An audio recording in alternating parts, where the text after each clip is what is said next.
झारखंड में कुष्ठ मरीजों की संख्या कम नहीं है, आंकड़े बढ़ रहे हैं। कुष्ठ मरीजों की पहचान के लिए 2020-21 में राष्ट्रीय कुष्ठ उन्मूलन कार्यक्रम के तहत अभियान चलाया गया।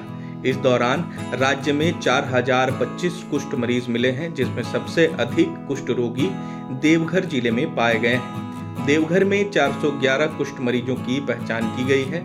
इनमें पॉलीबैसिलरी पीवी 230 और मल्टीबैसिलरी एमबी कैटेगरी के 181 मरीज शामिल हैं। जिले में सर्वाधिक 72 कुष्ठ मरीज खारवा प्रखंड क्षेत्र में हैं। इनमें पीबी के 44 और एमबी कैटेगरी के मरीज शामिल हैं। राज्य भर में चले इस अभियान में दूसरे स्थान पर ईस्ट सिंहभूम और तीसरे स्थान पर रांची है।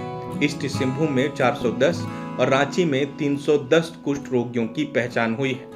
एक तरफ जहां कुष्ठ उन्मूलन के तहत लगातार अभियान चलाया जा रहा है, वहीं रोगियों की संख्या बढ़ने से स्वास्थ्य महकमा सतर्क हो गया है। खासकर मल्टीबैसिलरी कैटेगरी के 181 कुष्ठ मरीजों के मिलने से चिंता और बढ़ गई है।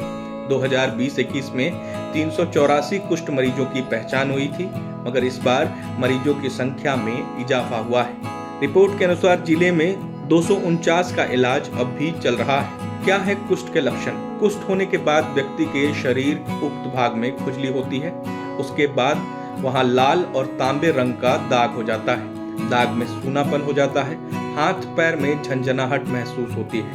इसके अलावा जीवाणुओं के संक्रमण से खून दूषित हो जाता है। धूप के संपर्क में आने से त्वचा में तेज जलन होती है। घाव में हमेशा मवाद का बहना, घाव का ठीक न होना, खून का घाव से निकलते रहना, घाव के ठीक नहीं होने से कुष्ठ मरीज के अंग धीरे धीरे गलने लगते हैं और पिघल कर गिर जाते हैं। इसका इलाज क्या है? कुष्ठ मरीजों के लगातार संपर्क में नहीं आकर इस बीमारी से बचा जा सकता है।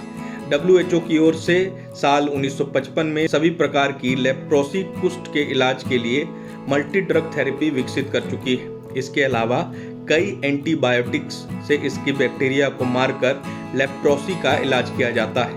इनमें डेप्सोन, रिफैम्पिन, क्लोफेजाइमिन, मिनोसाइक्लिन और एफ्लॉक्सिन जैसी दवाएं शामिल हैं, जो डॉक्टर के सलाह पर ले सकते हैं। कुष्ठ की बीमारी को फैलने से कैसे बचाएं? कुष्ठ बीमारी माइक्रोबैक्टीरियम लेप्री नाम के बैक्टीरिया से फैलती है। यह बैक्टीरिया कुष्ठ मरीजों में होता है।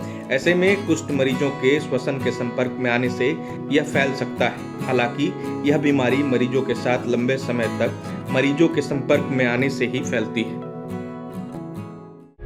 प्रभातखबर.com, विश्वास वही, रफ्तार नहीं।